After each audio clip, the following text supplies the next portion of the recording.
Why am I naked bringing a drink to a person in a hotel room? This is the worst. I had a great time at the company trip party, but I never expected to get yelled at for helping my drunk boss. I desperately tried to explain, but the next workday, my boss came and glared at me. I need to talk to you. Come to the conference room. I swallowed hard. The look didn't promise a pleasant conversation. I braced myself and headed to the conference room. For some reason, the door was locked, and my beautiful boss cornered me against the wall. Hey, you liked my thing, didn't you? Huh. My name is Sean. I'm just an ordinary office worker. Personally, I dislike standing out, so I always try to stay as inconspicuous as possible at work. However, things often don't go as planned, and despite my efforts to stay in the background, situations arise that make it impossible. It's never because of something I've done. Most of the time, it's because of my direct boss. Her name is Kate. Every day, I'm worked to the bone like her right-hand man. I don't mind the work itself at all, but there's something else that worries me every day. When I was first assigned to her, my initial impression was that she was very competent. Because of that, I felt it was a great place to work, and I could work very comfortably. However, as the days went by, that impression gradually crumbled. It all started at a diner we went to on our way to a client. The moment we walked into the diner, I felt the stares of everyone around us more intensely than ever before. It wasn't just one person staring. I felt eyes on us from all directions. That was only natural because the diner we happened to walk into was full of men, including the owner. All those blank stares were directed at my boss. The stares I felt were not aimed at me, but at her who was walking next to me. As soon as we sat down, the owner, whom we hadn't even called, came over with a big smile and persistently asked for her order. The other customers would look at her while picking at their food over and over again. Even though I knew the stares weren't directed at me, just being in that environment made me uncomfortable. However, she didn't seem to care at all and went about her business as usual after placing her order. From my time working with Kate, I realized that she was someone who could subtly be considerate to her superiors and also be attentive to me and our junior colleagues. She was always observant of those around her. Someone like that couldn't possibly be unaware of the uncomfortable stares that even I, a man, felt. I realized that without me noticing, she had been enduring these stares every day as if it were nothing. When I thought about that, I couldn't help but be impressed. However, the fact that I realized this shattered my own peace. Since the incident at the diner, my nerves have been on high alert to everything happening around her. It wasn't just the diner. Even within the office, she attracted a lot of attention, particularly from male employees who would make unpleasant comments behind her back or make offhand remarks that sounded like invitations to dates during casual conversations at work. It was the kind of stuff that would make my face show discomfort if I were in her place, but these things happened around her every day. Even though it wasn't directly about me, she was my direct boss. While it was just a work relationship, I felt a certain affection because of how much I relied on her. Thinking about how she felt was extremely painful for me, and since she was in the spotlight, her colleague me also attracted attention. It was because of her that I became overly sensitive to my surroundings, and as a side effect, I started to notice the attention directed at me as well.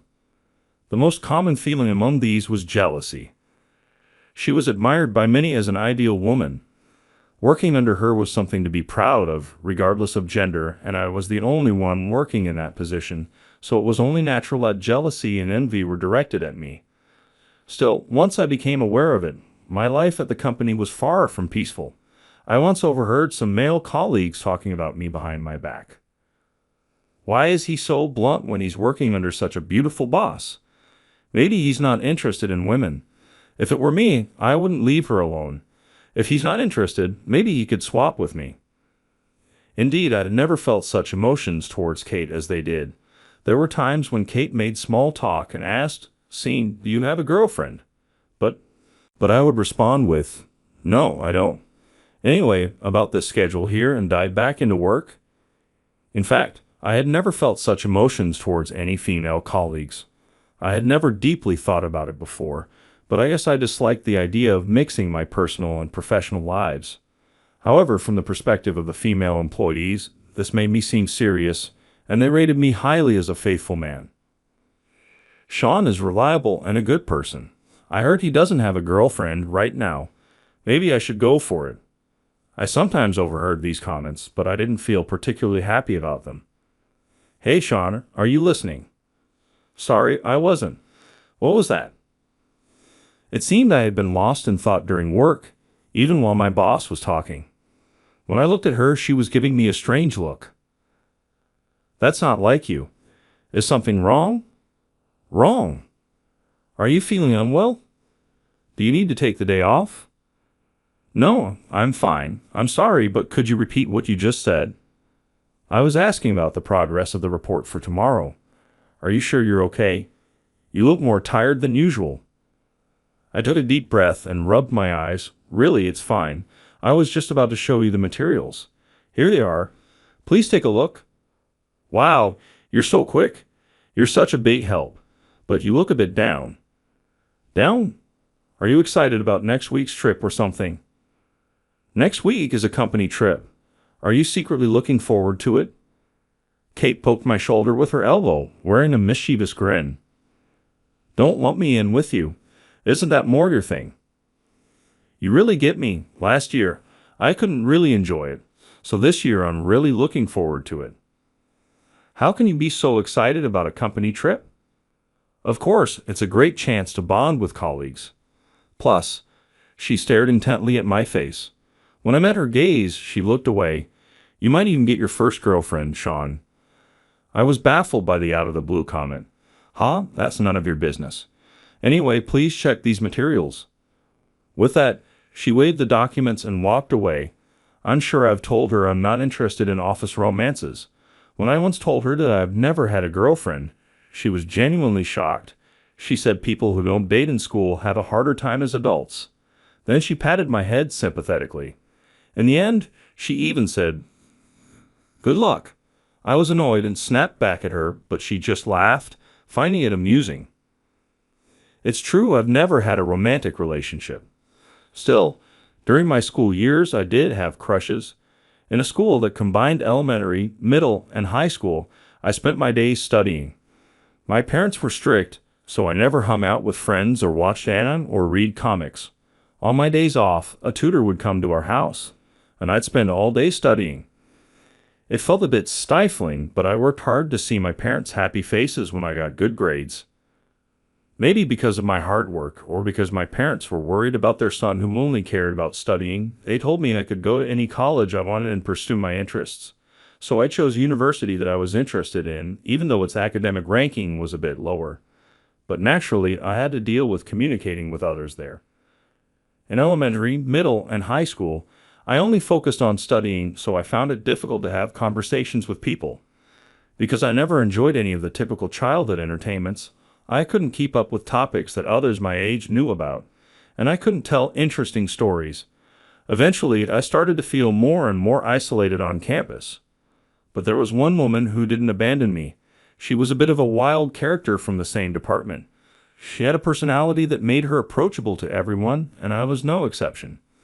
Even though I wasn't good at talking, she would laugh at my attempts and keep talking to me. This was a first for me, and I found myself gradually drawn to her. This was my first love. We were in the same tennis club, so we started talking more. As I grew more attracted to her, I mustered up the courage to confess my feelings. But maybe it was too sudden, because she looked a bit troubled and said, "I need some time to think." I thought I might have messed up, but I also thought that if she didn't like me, she would have rejected me right away, so maybe there was hope. But a few days later, while I was anxiously waiting for her response, I stumbled upon her talking with some friends. "Hey, you know Sean?" "Oh, that guy from the same club?" Yeah, I think he totally likes you. He actually confessed to me." "What? No way. You should totally go out with him." "No way, he's such an idiot." I couldn't believe she thought of me that way behind my back. I felt so embarrassed and hurt for not noticing and thinking I could talk to her. I ran away from there as fast as I could. It was still morning, but there was no way I could attend the afternoon classes. I went back to my apartment and didn't leave for several days. Thus my first love ended in the worst possible way, without anyone knowing. Since then, I've found it difficult to talk to women, and I entered adulthood without any romantic experiences. Because of this, I have a negative image of romance. Seeing a male coworker flirt with our boss makes me feel uncomfortable, and even when a woman seems to show interest in me, I don't feel anything. On my way home, my boss Kate called out to me. We often walk part of the way home together, so when our schedules align, we go home together. Today was one of those days. You seemed a bit off today. Are you really okay? Yeah, somehow. We talked while walking home. Kate, can I cancel next week's company trip? Kate was so shocked by my words that she froze like she'd been struck by lightning. Why? We talked about making the best of this opportunity. When the company trip was announced, I had been debating with her about going. At that time, I ended up sharing a bitter story from my school days with her. That's what happened, but even if you don't like it, I think it's important to learn how to interact with your coworkers outside of work. We work together every day towards the same goals. Knowing each other better makes the work smoother. At that time, sharing my troubles with her made me feel lighter, which was unusual for me. That's why I decided to go, thinking maybe this is a chance to change myself. But now old memories were coming back, making me reluctant to join a company trip. But I just can't do it. Even though she's my boss, it's embarrassing to show my weak side. Still, there's something special about being able to be honest with her. You'll be fine, Scene. There's no such thing as can't. After all, you're my brilliant colleague. If anyone can do it, it's you, Scene. Her words overlapped with something a girl I had a crush on once said to me. Careful, I almost got the wrong idea again. Just like that girl? Kate was just trying to encourage me as her colleague. She didn't see me as a romantic interest. I told myself that to stay calm. Even without special feelings, she's the person I work with the most. She probably understands me better than anyone else in the office, so I felt her words were genuine. And even if it doesn't work out, I'm here, aren't I? Is this some kind of new harassment? What? How cheeky. Thanks to these playful exchanges, the unpleasant memories and anxieties from my past vanished before I knew it. And so, the day of the company trip arrived. Feeling a bit nervous, I headed to the bus stop. When I got there, the employees, all in their casual clothes, had already gathered. They looked happier and more vibrant than they did in the office. Just seeing that scene brought back old memories, stirring up my anxiety. In that state of mind, I stopped at the entrance of the bus when I heard a voice from behind me. Good morning, Scene. It was Kate who called out to me. Good morning, Kate. As soon as I said that, I realized my mistake. Remember, we agreed you wouldn't see me as a boss today. On our way back the other day, Kate and I made a pact to stop seeing her as a boss today to help us relax and enjoy the trip more. Kate, although I only showed her that I agreed with the idea, looked pleased when I said it. All right, let's go join everyone. Saying that, she grabbed my arm and pulled me towards the group of employees. Despite my worries, the company trip turned out to be really fun. Kate sat next to me on the bus, so I didn't have to be too concerned about making conversation. And since I was on the aisle seat, employees across the aisle chatted with me. I hardly ever talk about non-work topics with colleagues, let alone personal matters. I felt it, and so did those who spoke to me. It was a refreshing change. Even though I didn't have trouble keeping conversations going on the bus, I didn't initiate many topics, so my chats with individuals felt brief. It was enjoyable talking to people I usually don't interact with, but it also made me realize how bad I am at communication. By the time we got off the bus, I had managed to break the ice with a few colleagues. You're a good listener, Scene, and so kind. I was happy to receive such compliments. However, I also regretted that if I had been better at conversing back in my school days, I might have enjoyed those times more. Just as I was being overwhelmed by this late regret, Kate patted my shoulder and, with a big smile, said, You're doing great. Her smile cleared away my gloomy thoughts. Throughout the day, all the employees toured various sites and had lunch together, moving in small groups like a school field trip. Of course, I was in the same group as Kate. Besides Kate and me, I didn't know much about the group members, but the guys in the group stuck close to Kate as usual. Even so, she treated them no differently than she did at work. While Kate and her entourage walked ahead, I followed behind with another female employee I had never spoken to. Of course, I had never talked with her. She didn't seem like the type to initiate conversations either, so we mostly walked in silence. But I managed to make some awkward small talk, feeling like I was improving a bit at starting conversations. After finishing our sightseeing, we headed to the inn where we'd be staying for the night. It wasn't luxurious, but we each had our own room. Not used to spending the whole day with a large group, I was exhausted. Finally, having a room to myself felt like the only place where I could truly relax. I brought my luggage into the room, took a deep breath, and stared blankly at the ceiling. This company trip is a 2-day, 1-night event. I was savoring the fact that we had successfully made it through half of it. Then I heard a knock on my door. "Yes, Scene, are you there?" It was Kate, calling for me from outside the door. I opened the door and invited her into the room. "Your room is no different from mine."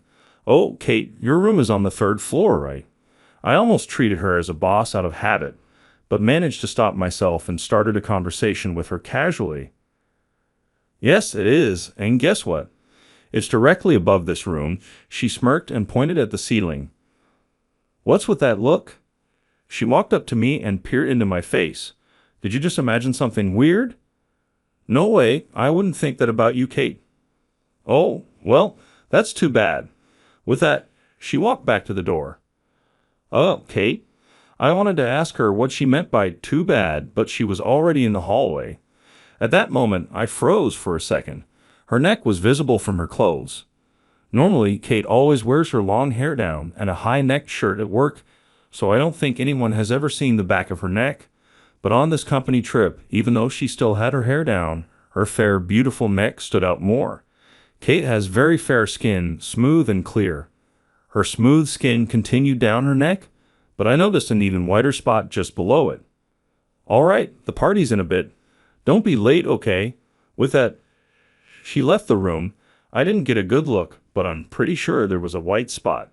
It intrigued me a bit, but since her clothes were white, I figured it must be some kind of decoration and decided not to worry about it. A few minutes later, I headed to the banquet hall on the 1st floor as Kate had instructed. There, the company-wide party for all the employees participating in the company trip began. Employees who once seemed to be comedians and those reputed to be good singers took turns going up on stage to perform and liven up the atmosphere. After a while, as the alcohol started to take effect, the party gradually turned into a raucous affair.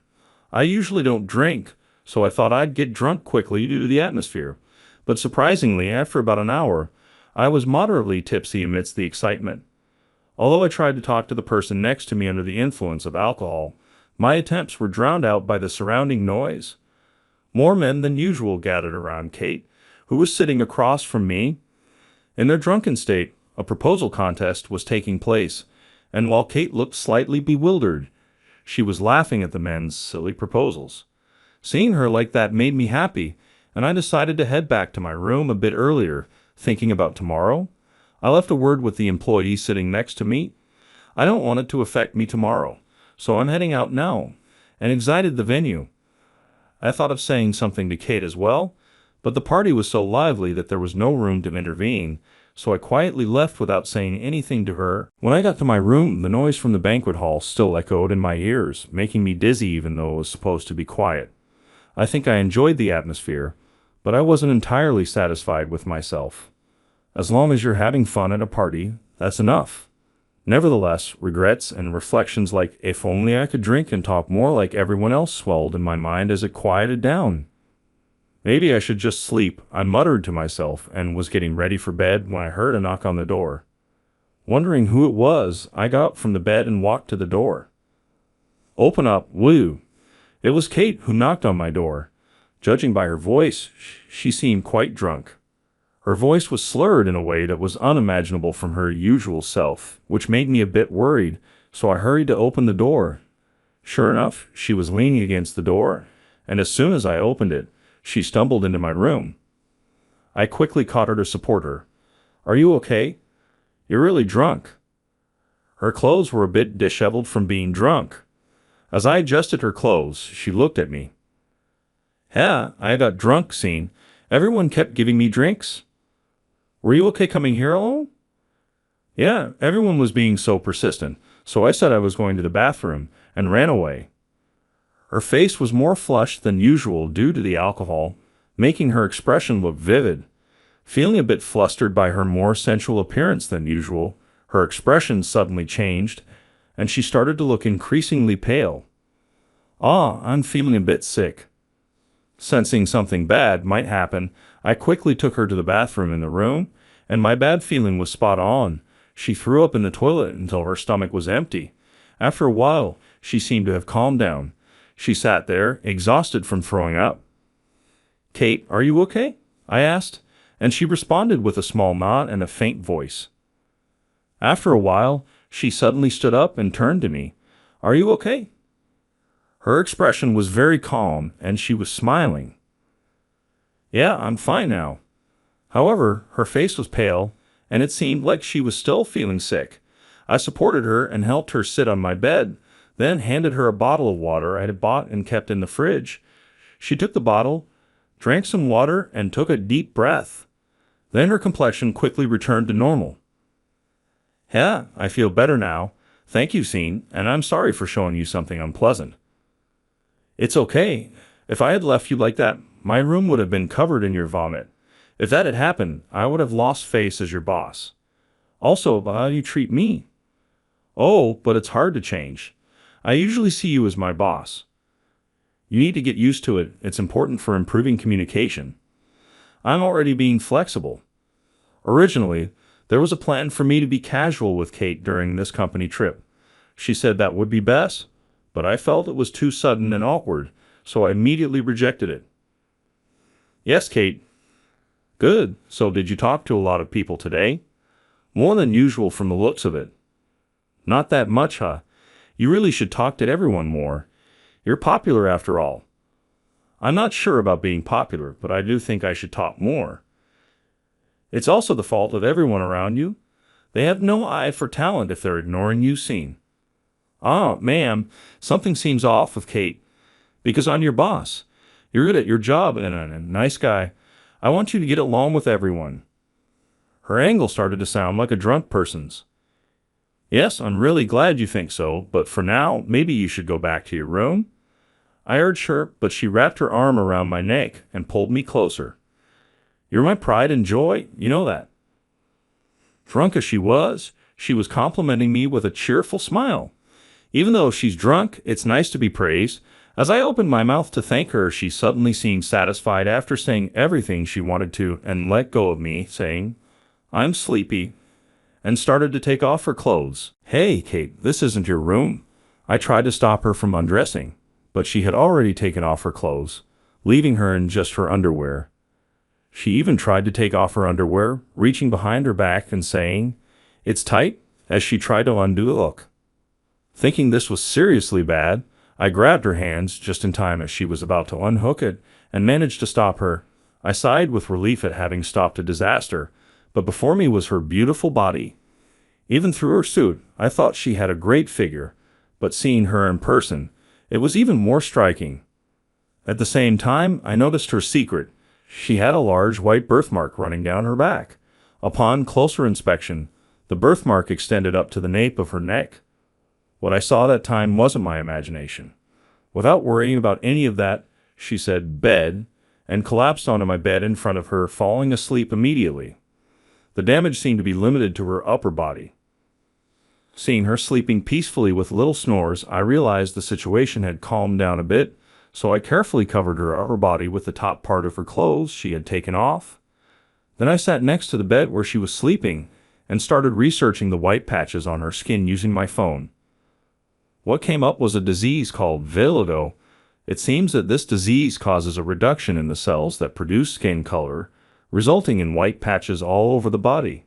While it doesn't directly cause pain or itching, many patients suffer from the appearance-related aspects of the disease. That's why she always wore high-neck tops to hide it. Hiding it means she must be conscious of it. Her appearance is different from others. She must have had a tough time during her childhood. Thinking that way made me see her differently, from a beautiful and cheerful girl to someone quite different. Worried that she might catch a cold if left like this, I laid her down properly on the bed and covered her with a blanket. Then I sat on the sofa alone, gazing at her sleeping face. Speaking of which, she hardly ever talks about herself, always about me, but considering she has such a secret, It's probably not a good memory for her, especially since I'm her colleague. I can understand why she wouldn't want to tell me. Still, having seen what I did, it might be a chance to get to know her a bit better. But how should I bring it up? While I was pondering this, before I knew it, dawn had broken and the sun was starting to rise. The morning sunlight started streaming in, waking her up. She sat up and began looking around, noticing the chill. She looked at herself and then at me. "Oh, good morning." Before I could finish my greeting, she'd hurriedly pulled the quilt over her upper body to cover herself. "What? Why am I just in my underwear on top?" She looked back and forth between me and her body in a panic. Then she glared at me with a bright red face. "Were you that kind of person, bringing me into your room? You're the worst." Apparently, she had no memory of yesterday at all. I sighed deeply and explained, "Kate, you came into my room on your own and undressed. Do you usually have a habit of doing that?" At this, she froze as if remembering something. Then, trembling and turning even redder, she curled up. Well, when I drink too much, I'm really sorry." It seemed she had calmed down a bit, and she apologized. Feeling sorry for her, I hastily handed her my jacket. "It's okay. You'll catch a cold, so please wear this." She adjusted her clothes in embarrassment, put on the jacket, and apologized to me again. "I'll go back to my room. I'm really sorry." Then she quickly retreated to her room. After the commotion settled, I finally calmed down. We didn't touch on the subject of her white bruise at all, but there wasn't really a chance to.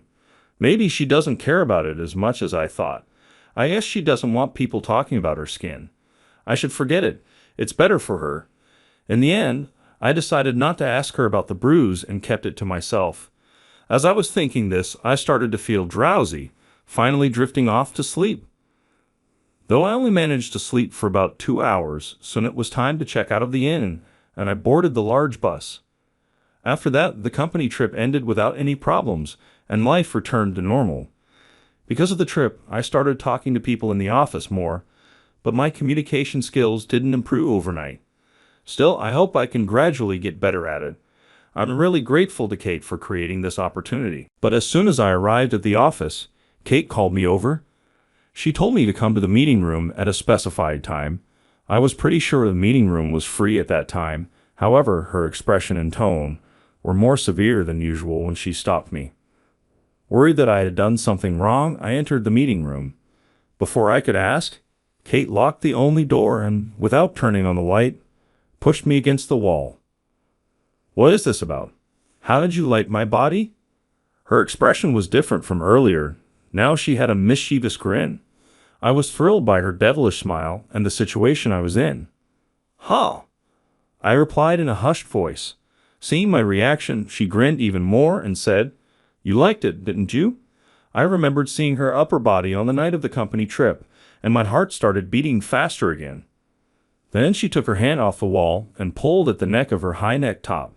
This is a condition called vitiligo, but white is originally a beautiful color, and it didn't look bad, right? I don't think it's bad at all, or do you think it's weird? Hearing that, I felt so relieved that I collapsed on the spot. "What? What's wrong?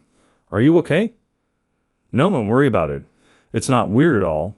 I just didn't know anything about vitiligo. There are such things as pigment cells." Oh, I really didn't know anything." She looked surprised as if my answer wasn't what she expected. "What?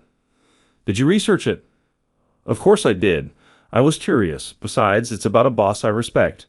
When I said that, she'd also collapsed to the ground like me, and our eyes met at the same height.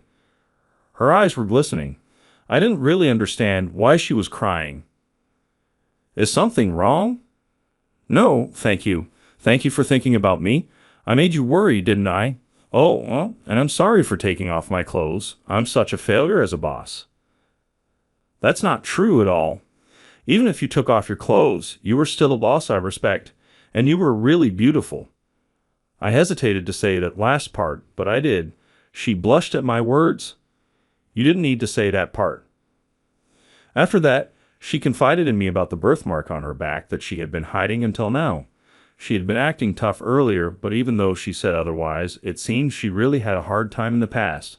Since then, This birthmark has been a source of insecurity for her, and she keeps it hidden. You're the first person besides my family to see this birthmark scene, and I didn't know what you think. Kate, have you never had a boyfriend before? I was so surprised that my voice got louder. I quickly glanced at the entrance to make sure no one was there, and then looked back at her. She nodded, blushing. Even if you say that scene, you've never had one either, right? Why are you trying to compete with me on this? I'm not competing. It's just, I'm popular. Well, that's the same for you, Kate. But if I show this back, they'd be turned off. No way. It's beautiful. There you go again, saying embarrassing things without any shame. Saying that, an awkward silence fell between us. After a while, Kate spoke up. Hey, if you don't like the idea, just say so. But since we both have zero dating experience, why don't we try going out? We wouldn't mock each other for not knowing anything. Surprised by her unexpected suggestion, I looked up at her. She was blushing even more than before. Are you sure? Even someone like me? I'm not good at anything, and I'm terrible at conversation. Are you really okay with that? She looked me straight in the eyes with a serious expression and said, I'm not just saying this. When you saw my back and said it was beautiful, instead of being put off, it made me really happy. I've always thought it was wonderful how you can see people without prejudice. Seeing this birthmark and still saying I'm beautiful. Seeing, I like you. After saying that, she looked down again, clearly embarrassed. Hearing her words, I finally understood the feelings that had been growing inside me. As we spent time together, the discomfort I felt when other guys looked at her and the attraction I felt during our conversations. It's not just that. I think I understood. Maybe I've been hiding these feelings because of my past, but her confession removed that barrier. I realized I like her too. I've been thinking the same thing, Kate. You reached out to someone like me who isn't good at communicating. I love your kindness and lack of prejudice towards everyone. And you are beautiful too. Hearing that, her eyes sparkled and she grinned. Oh no, if you say things like that, I'll like you even more. I held my hand to her once again. Despite being who I am, please let me stay by your side. Not just as your colleague, but as your boyfriend. She took my hand with tears of joy streaming down her face. After that, though we were a bit shy at first and even holding hands didn't go smoothly, we steadily went on dates and deepened our relationship. Thanks to her, talking to people regardless of gender at work has become less daunting for me. It seems my reputation has improved, according to Kate, especially among women. I have become someone they look up to. I wish it could have stayed daunting forever. You get approached by too many men, Kate. I'd like you to hide that pretty face of yours a bit. When I said that, she turned away, embarrassed. Spending time together seems to have given her a bit more confidence, too. She said, I'm still a bit worried about wearing swimsuits because of how guys look at me, but I might be okay in a spot where there are only women. Showing a positive attitude toward her insecurities in this way, we faced our worries and moved towards resolving them together. A few years have passed since we started dating. We're now at our wedding venue. Since we got married after an office romance, the wedding was celebrated by many and ended without a hitch. After the ceremony, I looked at her in her wedding dress again. The back was open, showing her smooth skin and the white birthmark that was her insecurity. I'm sorry for having this kind of body, but I'll do my best to make you happy, she said. What are you talking about? Now your birthmark is beautiful, and that line about making you happy is supposed to be mine.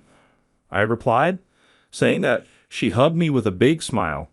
I hugged her back, and in my heart, I vowed to always do my best for her.